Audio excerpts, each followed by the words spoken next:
A basketball hero around here is treated like a god. I mean, how can you ever find out what he could really do? I don't want this to be the high point of his life.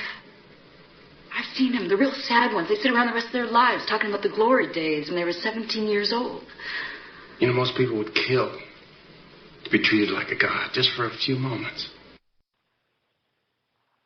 Welcome to Keeping the Nostalgia Alive, the Indiana Basketball Memory Show. I am your host, Billy Powell. Upcoming this basketball season is the 50th anniversary of the 1969-1970 basketball season. And we're going to chat, we're going to do a few interviews on Loogootee. And it's really weird on how I've done quite a few interviews and I've been kind of involved with Loogootee, you know, and my history is, you know, I went to and graduated from Broad Ripple High School. But while I was at Broad Ripple High School, I met basketball legends, gods, just a little bit of everybody. My basketball career kind of stunk, but I had a passion for the game, so I was like a sponge and absorbed everything around me. So with that being said, we are going. Our first guest from that 1969-1970 team is going to be Brian Canada. Brian, thank you so much for joining us. I know you got a busy schedule and helping us keep the nostalgia alive and talk about your playing days and Loogootee, Indiana, and your career. Well, thanks, Billy, for having me on today. It's quite an honor and a privilege to talk with you today. Appreciate it. What was your first introduction to the game of basketball, Brian? I believe it was when I was in elementary school at Crane, Indiana, when I was probably in the fourth grade with Coach Lee Cavanaugh. He was one of the teachers there or coaches there.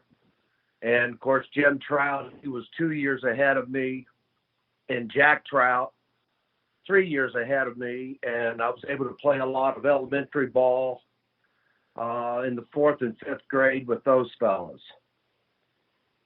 And it was, you know, you're in fourth grade. Was the legend of Coach Butcher already established? And did you know what you were getting yourself into as you got a little bit older to go to high school? Well, I don't think his legend had really been established yet in terms of the number of wins. Obviously, he had not accumulated quite yet. He was a legend in itself in that he was an excellent basketball player and clearly had many successful teams since his coaching career. I believe at that time, I think his only losing season might have been his very first year of coaching.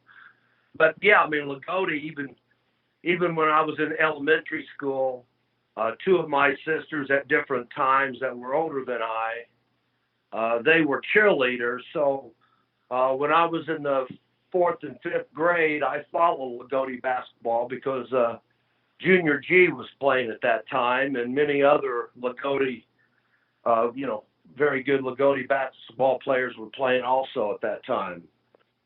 Did you go see Loogootee play when you were in that, you know, first, second, third, fourth grade? And do you have memories of maybe your first game of going and watching a Loogootee basketball team at home? Well, I went to many of their games, probably when I was in the fourth, fifth grade.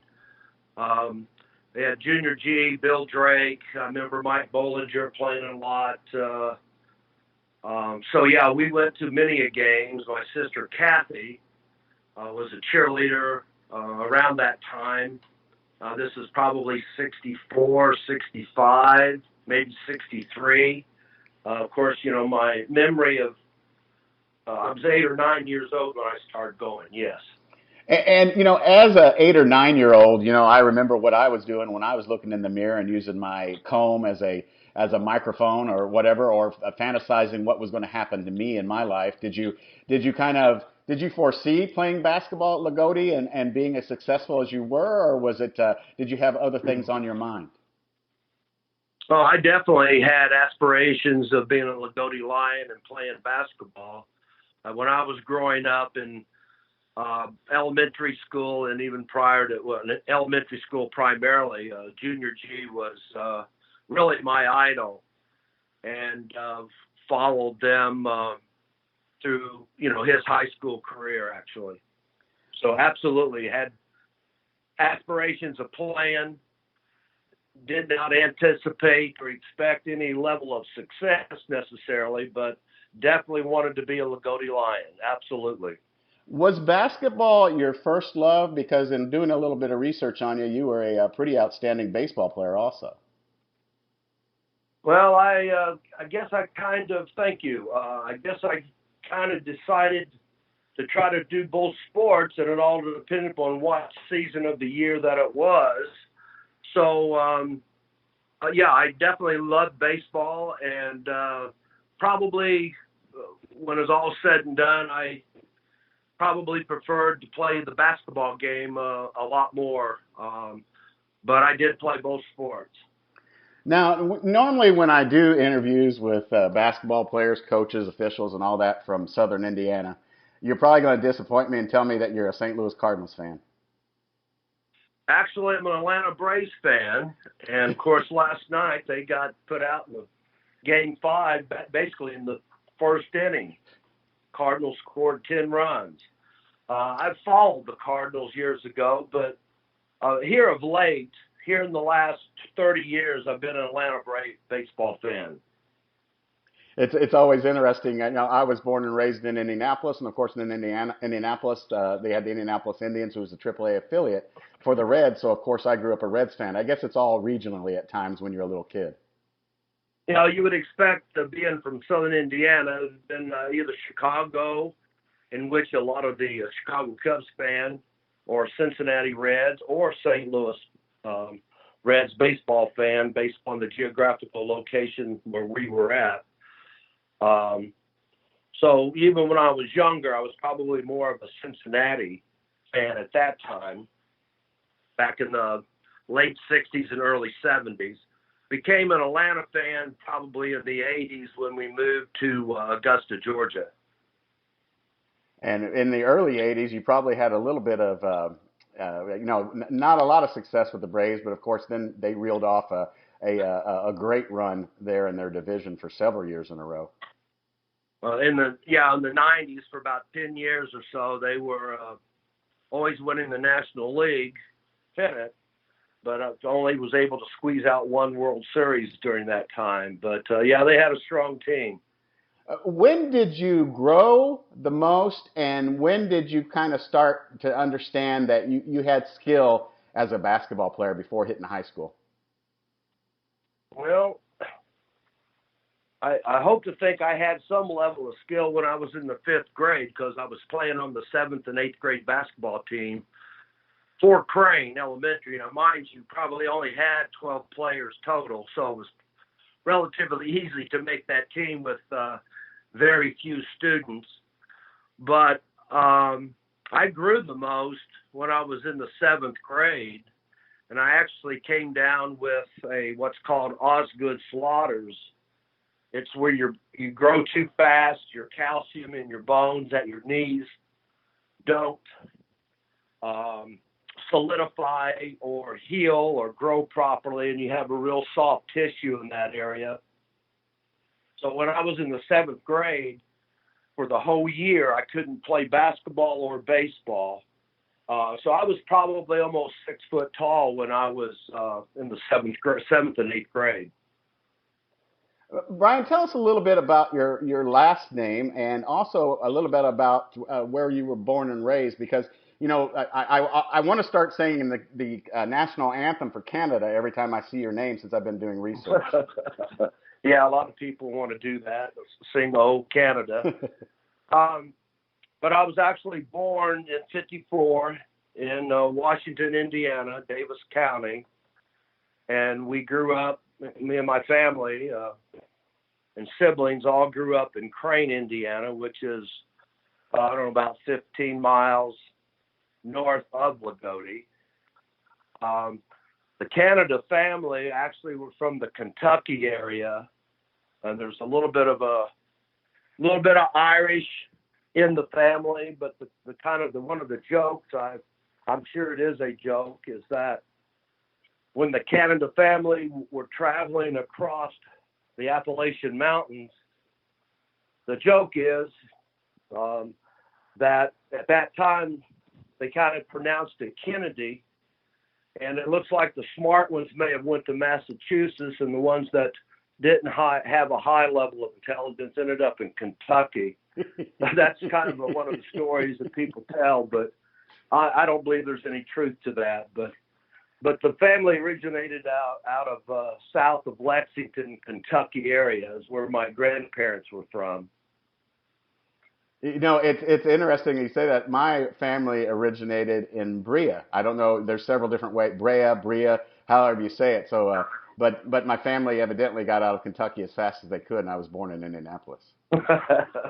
Yeah, Kentucky's a good state, though. We lived in Louisville, Kentucky for 10 years, and we really enjoyed that time there.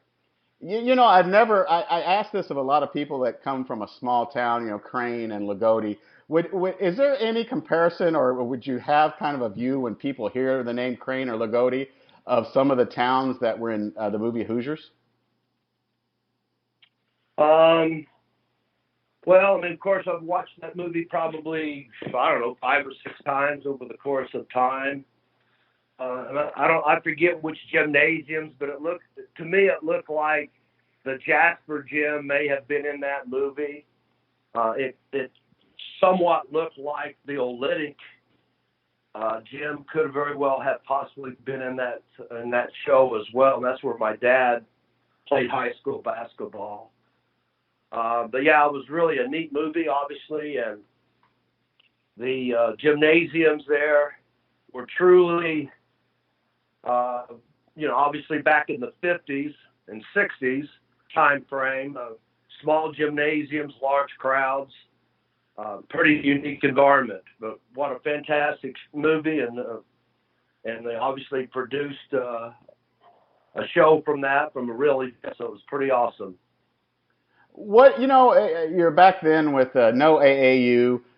Did you guys have a particular place that you'd meet up and play basketball? Did you have a basketball hoop on your barn or on your garage at the house? Or when did you guys get together and play over the summer or during the winter or any time that you guys did play?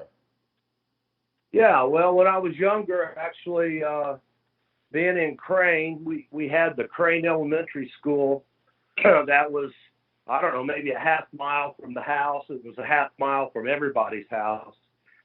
And my dad actually would get the key, and me and my dad and the Trouts and the Andersons and Nantes and just so many families. We had a lot of families with boys at that time, and my dad would take us all over there quite often, and we would play, even as young kids, play a lot over there. And then outside of the school, they had paved basketball courts with at least one goal. At one time, I think there may have been 2 goals. But so we were able to get out, and of course, without the internet and cell phones, we were out playing either basketball or baseball all the time. And when you were a youngster, did you follow the Indiana high school basketball tournament? Did you listen to it on the radio? Did you guys was it on TV down in the Loogootee area? And I'm not saying you're old. Well, yeah, I remember. I mean, of course, when during the initial part of the tournament, I would always go to the sectionals and regional when Loogootee would advance on. But truly would listen and watch the state championship game as a youngster. Remember Steve Downey, George McGinnis from Indianapolis, Washington, I think it was, if I'm not mistaken. Correct. But yeah, we always would watch the state tournament at that time. I don't recall semi-states or other games being televised at that time back in, I don't know, the early 60s or mid-60s, other than the state championship or state Final Four tournament.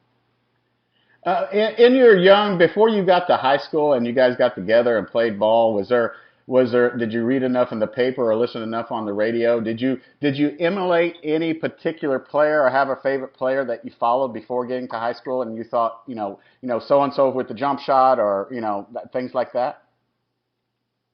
Well, again, I have to reflect back to I don't believe I was ever the player that Junior G was, but he was always my idol growing up as far as the high school basketball player. Always enjoyed watching Rick Mount from Purdue play and how he would shoot and how he would shoot from the corner, I guess. But and I oftentimes just in watching NBA and watching Rick Barry play a lot, or Jerry West or Oscar Robertson. But truly was never able to emulate that level of skill or talent. But those were some of my key players that I would zone in on oftentimes in watching games. Did you know what you were getting into once you started high school at Loogootee, and what was it like your freshman year? Well, I just thought it was going to school and playing basketball and having fun, so I'm not sure if I quite understand, did I know what I was getting into, but it was quite an experience, mostly very, very enjoyable. Being a freshman and playing on the varsity as a freshman was quite a privilege and honor, and really just, playing the game of basketball and trying to get through school. You were a freshman. Of course, your sophomore year, if I'm not mistaken, is when you guys went to the Final Four. Did you know that you had something a little special when you were there as a freshman playing varsity?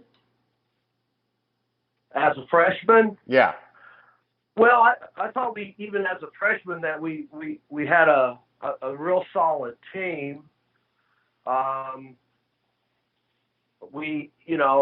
I mostly started, and then we had Paul Bruner and Tony Smith at guard, and Rex Sager was our center, and Cecil Trullo was the lone senior starter.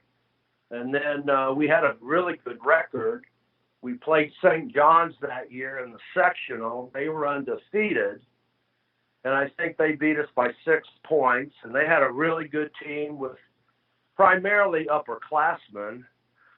So I don't know if we anticipated or even talked necessarily about going to the state, but we definitely felt like, particularly once we consolidated, which that didn't happen until over the summer, and obviously picked up Jim Trout and a few of the St. John's guys, that we would be a team that needed to be reckoned with, because we felt we had a lot of guys that knew how to play the game, that would play hard, and obviously our coach and coaches were outstanding. So we expected to have a good season, no doubt.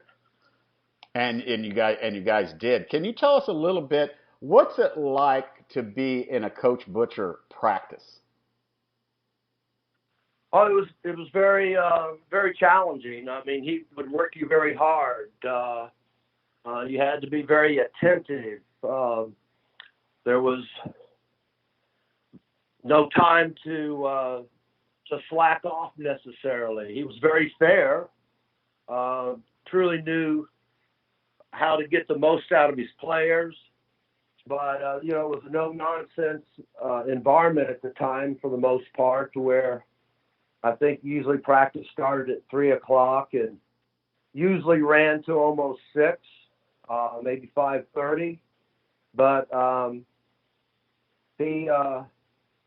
you came to play, and you came to follow and listen and give it your all, 100%. Play as if you were playing in a game.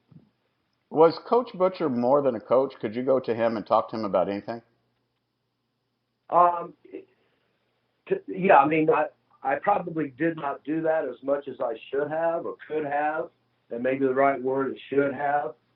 But I think the world of Coach Butcher, and I had all the level of respect and admiration of Coach Butcher at that time when I was younger, and probably now that, no, not probably, but as I've gotten older, I really have the utmost level of respect for Coach Butcher. So tell us a little bit about your favorite memories from your sophomore year and going to the Final Four. And if I remember correctly, it was Butler Fieldhouse at the time before it was named Hinkle Fieldhouse, correct? No, that's correct. It was Butler Fieldhouse. Well, I mean, clearly the most exciting time would have been in the semi-state when we played Evansville Memorial in the afternoon.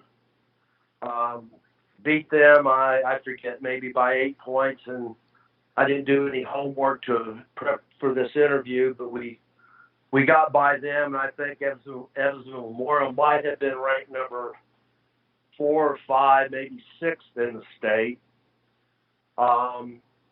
Most of us felt pretty good of our chances of beating Seymour, who was ranked number 2. So just winning that game that night, watching the enthusiasm of the crowd, Loogootee fans, watching Jack Butcher, if I'm not mistaken, starting to look like he was running back to Loogootee by running towards the Roberts Stadium tunnel. Just the thrill of sharing that victory with my teammates, going up into the stands and giving my mom a hug, who had just gotten out of the hospital the weekend of the regional, where she had a surgery. And just knowing that we were heading to the big house, if you will, to Butler Fieldhouse to play in the Final Four, which was the first trip for Loogootee. It was a moment that was very thrilling and exciting, to say the least. All through your tournament run, did you stop and take it in a little bit, or were you just like a normal 16, 17-year-old kid and it was just like a flash? Or do you have, you talked about giving your mom a hug in the crowd. I mean, did you kind of step back and take it in, and you think about it on a daily basis at times, that tournament run? I mean, do I think about it at this time? Yes, and did it go by too fast for you? Well, of course it went by too fast. Absolutely.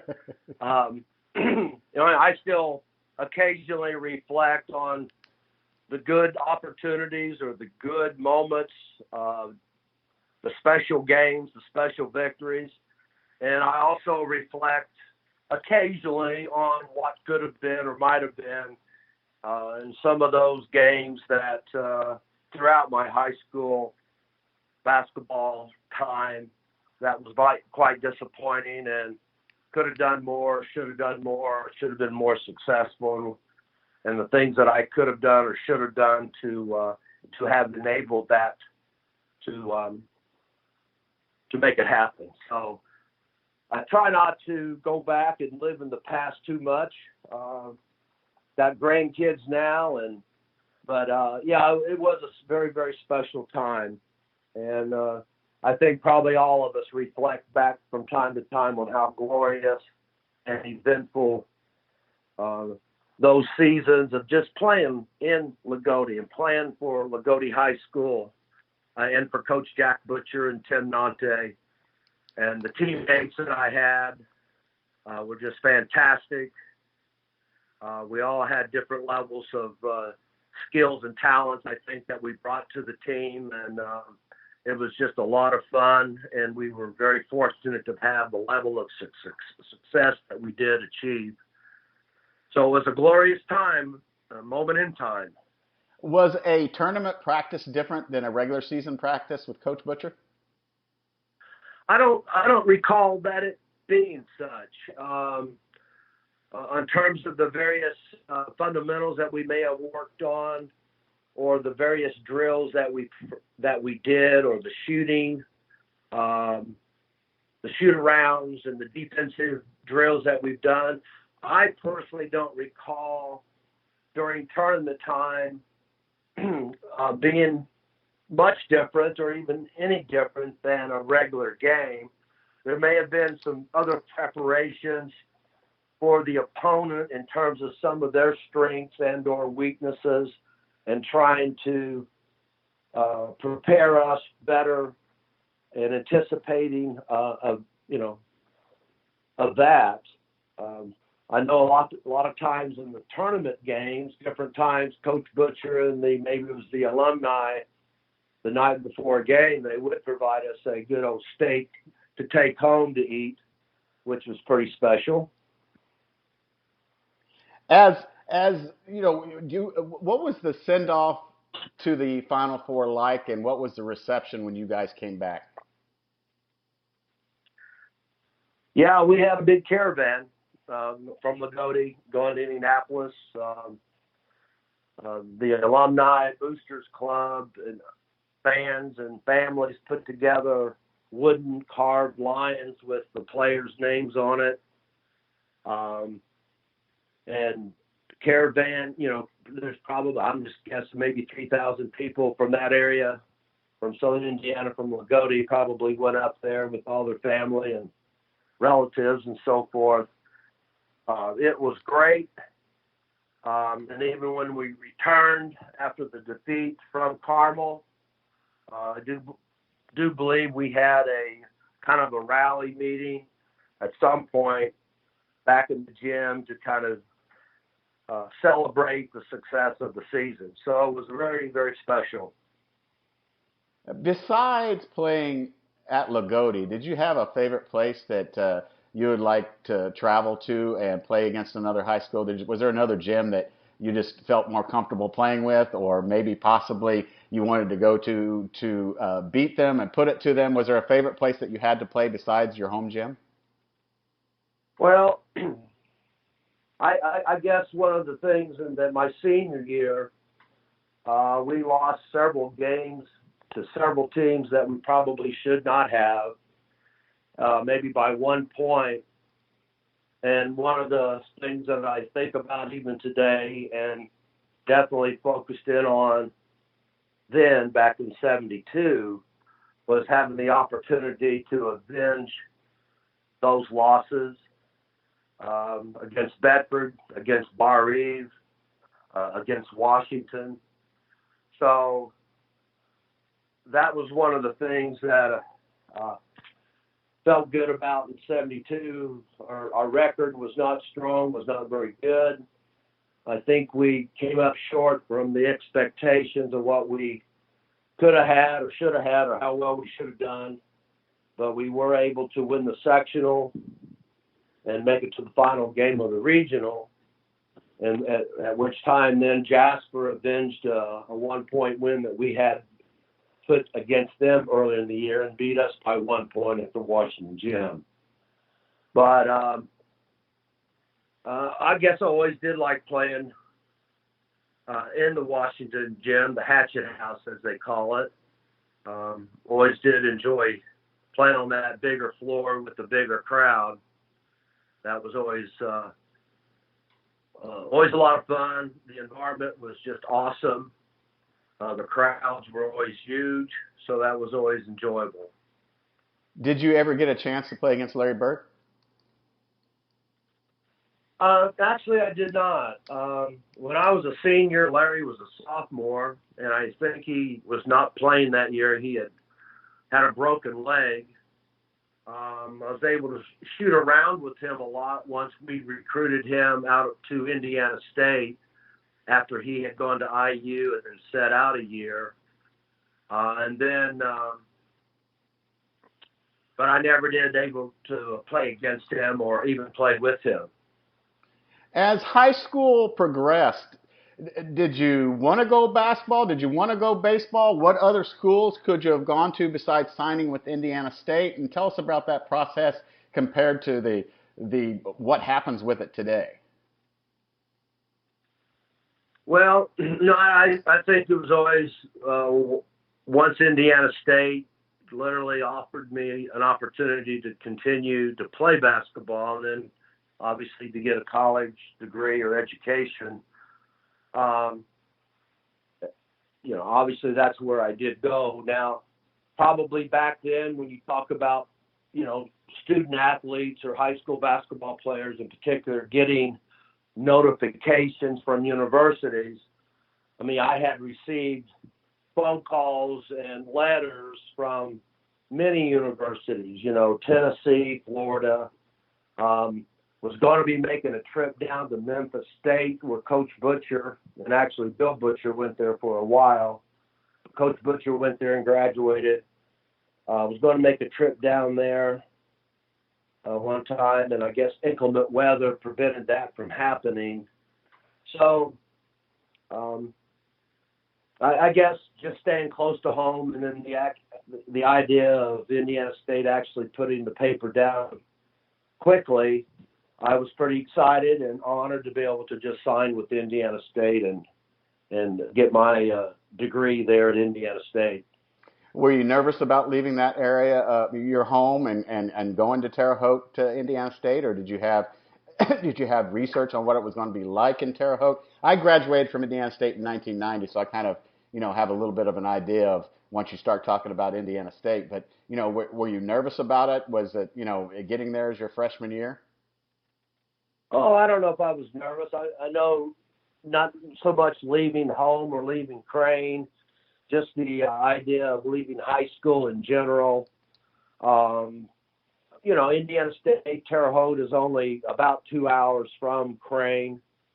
There were other Loogootee students who also, my high school sweetheart and who my wife today also attended Indiana State.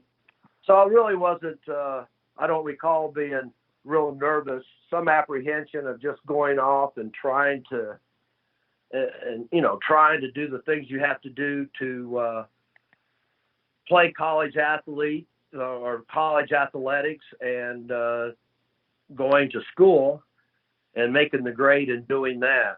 So were you or could you have been a two-sport athlete at Indiana State?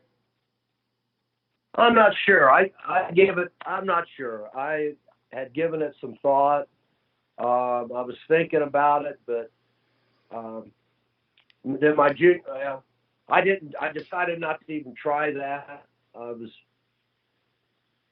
very possibly. I know Jim Trout did that for a year or so. Not sure if I could have done that or if I would even have made the baseball team as an example. Did you think the freshman year, because you guys had to play, I think, if I'm not mistaken, you guys had to play freshman basketball. Did you find that a waste, or did you enjoy that freshman year? Well, actually, in 72-73, which I was a freshman, that was actually the first year that freshmen could play varsity. So I did make the varsity squad my freshman year, and I did make the traveling squad. But we still had some, let's just say, freshman games against other schools as well, in which I played those games. So I had the opportunity to travel with the varsity squad and play in a few games. Now, I may be mistaken, but was Coach Clue your head coach? Coach Gordon Stauffer was Coach then. Okay. And tell us about, at what point, when did you get hurt at Indiana State University? It was actually the 12th game of my freshman. I had played in, 9 in the first 12 games, and it was a game in Terre Haute. I think it was against Santa Clara, California. And I was actually thinking about this the other day. I think it might have been in the second half when I got into the game. Not really warming up, just getting up. No one clipped me. No one hit me. We had stowed the ball, and I was going down without the ball on a fast break, and the ball was being passed to me about the free throw line, and I just jumped up with my head turned back down court, and as I jumped up, my right knee really popped in midair. So I must have had my foot and leg twisted when I was jumping up in the air. So then I had surgery, the following week or so, and was out the rest of the year. Then redshirted the following year, my sophomore year, my second year there. And tell us about the injury. Did it prevent you from having a successful career at ISU? Well, I did not have a successful athletic career at Indiana State. I guess I could blame it on my knee. um, then my junior year, well, got married. I was still trying to play basketball. Um, so towards the mid of my junior year, I decided I was just going to go ahead and give that up. My wife and I had our first baby. We were juniors in college. I was fortunate enough to be able to retain my scholarship for one more year, which that might not happen today. Graduated 76, 77 with a degree. So ultimately, my main goal of going to college to get a degree, I was successful in that, but I was not successful in my collegiate athletic career by no means. Well, tell us a little bit more about the passion that you had for basketball, and go back to a little bit of, so am I hearing this correctly that you kind of helped recruit Larry to come and play at Indiana State? Well, I hope to think so. When Bill Butcher was a junior, Larry Bird was a senior. I was at Indiana State, still on the squad. And Gordon Stalford, I believe, was with us. Maybe Fred Fleetwood, who was one of the recruiters. We had gone down to Springs Valley, to French Lick, to watch Loogootee play Springs Valley when Larry was a senior. And I don't know, shortly thereafter, he came on a recruiting trip. We played some hoops in the gym. And I kept telling the guys, I said, this guy doesn't play like a high school guy. He can shoot, eyes out. And fortunately, he did come to Indiana State. And then the rest of Larry Bird's story is history, and quite a phenomenal story. So basketball's done. You've moved on. What post Indiana State University and your family and your children? Can you tell us a little bit about your business career and what you did and your life after basketball? Sure. Well, I got a degree in safety management. My first job was in Mount Vernon, Indiana, with General Electric. So we moved to Mount Vernon. We were there about 8 years. We had twin boys.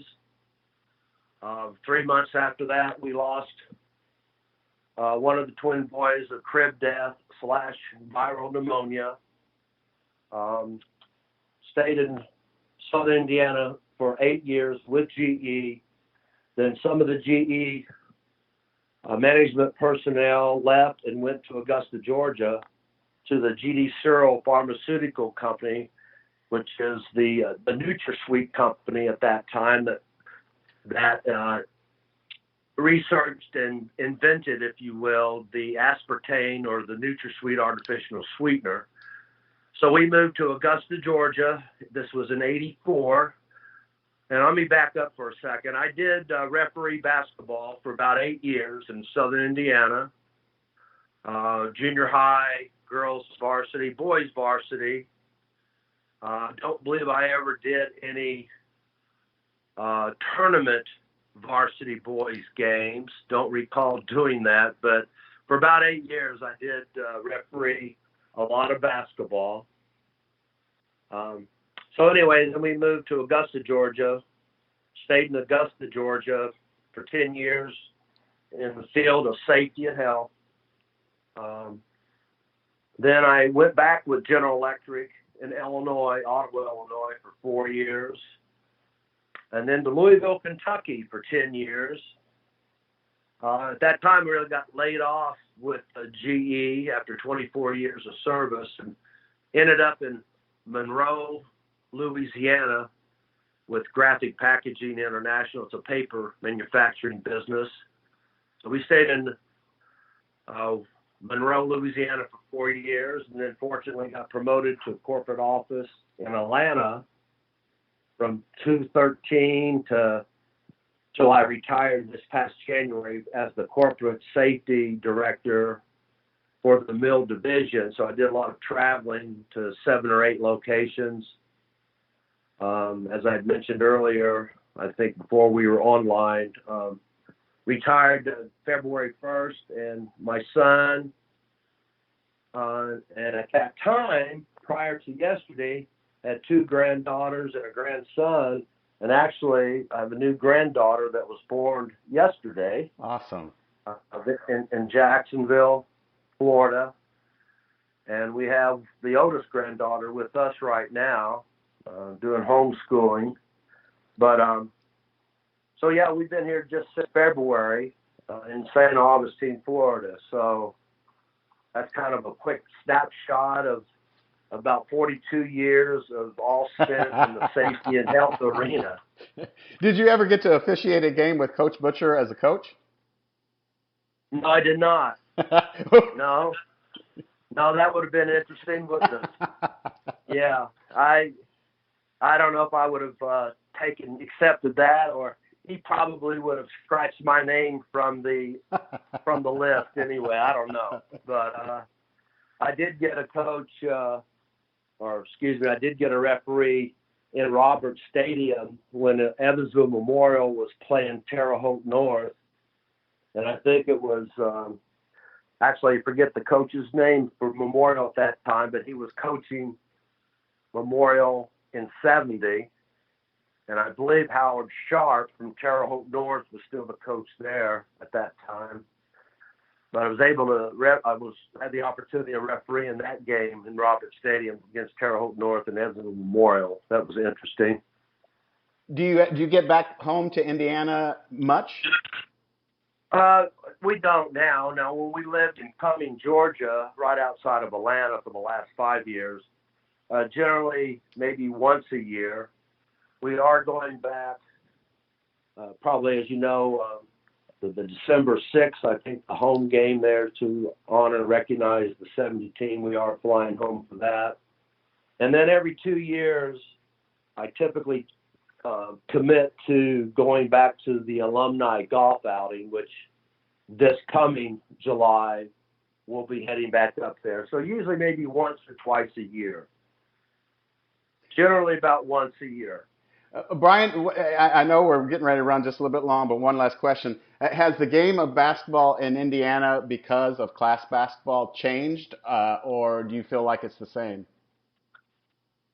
Well, I don't live there, and I haven't been to many games for a number of years up there in Indiana, but the game seems to have gotten a lot faster. I think the class game allows more of the student athletes to enjoy success and to enjoy the opportunity of advancing in the tournament, which is, I think is uniquely special. So I personally don't have any issues with the class division of the sports now based on the size of the school. Well, Brian Canada, Loogootee Lion, I thank you so much, fellow Indiana State University Sycamore. I'm from Indianapolis, Indiana, but I feel like you guys have kind of welcomed me into your circle, which it's kind of small at times just because of the tradition you guys have, but I appreciate your time and keeping the nostalgia alive, and I think everyone will enjoy. Well, I appreciate the opportunity to talk with you, and thanks again, Billy.